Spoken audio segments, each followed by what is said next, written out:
Dan Quinn got right to work over the weekend, hiring Kliff Kingsbury as the next offensive coordinator in Washington.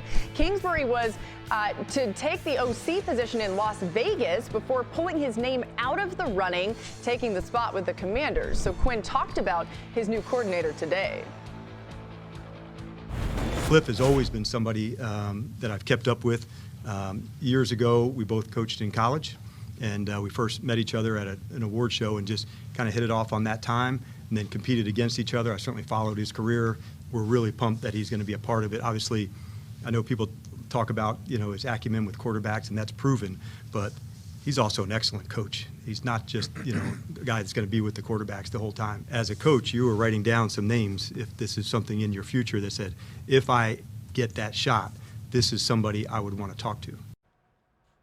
Well, here's Matt Miller's top 3 picks in his latest mock draft released this morning on ESPN.com. No surprise, he has the top 3 quarterbacks going in this order. You see Caleb Williams going to the Bears first overall, followed by Drake May to the Commanders, and then Jaden Daniels to the Patriots. Now, Kingsbury worked with Caleb Williams this past season as an offensive analyst with USC, and Williams took to Instagram to congratulate his former coach on his new gig. Let the speculations begin. They'd be there anyway. My dog, congrats. Dan, what do you think about this move by the Commanders? Can he develop a quarterback? We know Kliff Kingsbury can identify the quarterback talent. He had Patrick Mahomes in college, and obviously Kyler Murray is the #1 pick. And if you look at Kyler's first 2 years under Kliff, you sat there as a observer and said, okay, his first 2 years are pretty darn good. Left side of the screen, you're saying, okay, #1 pick, yards per dropback, completion percentage, turnovers per game. That's a good start. And then the next 2 years, there was just stagnant performance. Good, and at times pretty good, but at times subpar. But there wasn't that jump, that development, that growth from years 1 and 2 to year 3 and 4. So, Washington sitting there at #2, likely to take a quarterback. The question isn't going to be, well, do we have a coordinator that can take this young player and get him off to a hot start? I think they do in Kliff. The question is going to be, how do they learn from his past with Kyler to make sure that that pick does develop into a star and not just play well early on? Yeah, he has a lot to prove based on his previous stint in the NFL. Not the wins or lack thereof, but the offense, which is what he's being entailed with, is calling the offense. Because that offense in Arizona, Dan, during his tenure, it was below average by most metrics. The one that really jumped out to me was that it ranked 26 in plays over 10 yards.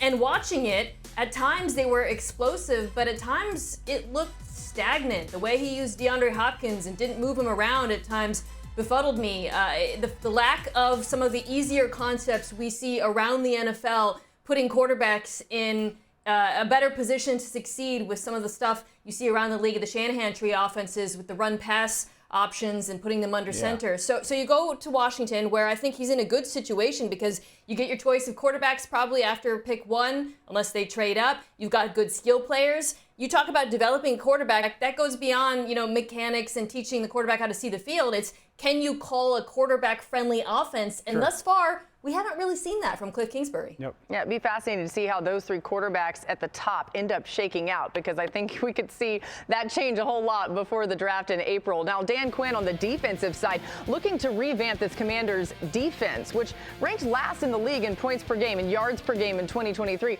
Only the Cardinals had a worse defensive efficiency last year, and Quinn has chosen his defensive coordinator, Joe Witt Jr., who was Quinn's secondary coach and defensive passing game coordinator for the past 3 seasons in Dallas. Certainly the familiarity there, but RC, you know Witt really well. What is Washington adding to their team by bringing him in?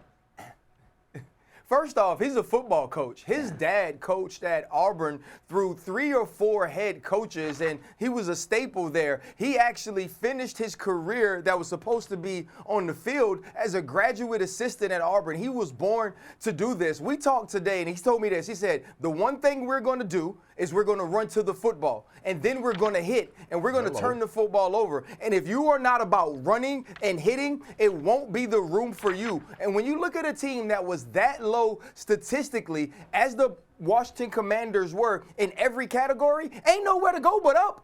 But I know Joe Witt is going to hold people accountable. He's going to have them on their P's and Q's. And Jordan was texting with me today. He said they're going to have hella info, Dad, because he understands how succinct Joe wants you to be about understanding tips and tendencies and getting to the football with a bad attitude.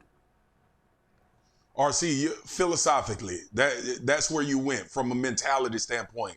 And when you watched the Commanders play last year, it was a lot of non-aggressiveness. Is how I would describe it. When you come from a call sheet to actually how they played, a lot of the four-man rush, a lot of the stagnant defense, people knowing where people were. I like the fact that they have a spine. They got two interior guys in Jonathan Allen and Deron Payne that they can build around. This is going to become a more aggressive defense. The defense will be predicated on playmakers like they did to highlight those guys in Dallas and kind of build the scheme to facilitate them having success. So I'm looking forward to it. And let's not downplay the fact that they speak the same language between Dan Quinn and Joe Witt. Yeah. Because when you get to a new situation and the expectation is for you to win and have a tremendous amount of success, that trust factor of when you need to send your attention to something else, that somebody is speaking the same language you are, is a huge deal when you're trying to get everybody on the same page and go in a new direction. This is a phenomenal hire for Dan Quinn. One was that was expected by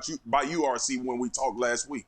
Yeah. And I'm going to try to do this really quick. We talked today, and here's what he did. He said he called Forbes, Allen, and Payne, and he got off of the phone with me because he was going to eat with Malik Hooker, Donovan Wilson, and J-Ron Curse, who were the safeties that he worked directly with this year. He's already starting to move forward with his new guys, but he's making sure to show love and respect to some of the men that got him this opportunity to have this defensive coordinator job. Yeah, RC, that's an incredible anecdote there, and you really get a sense of who he is, right? He wants to still maintain those connections. I love it. One other note from Quinn's press conference today, he announced that Eric Bieniemy would not be a part of their staff there in Washington.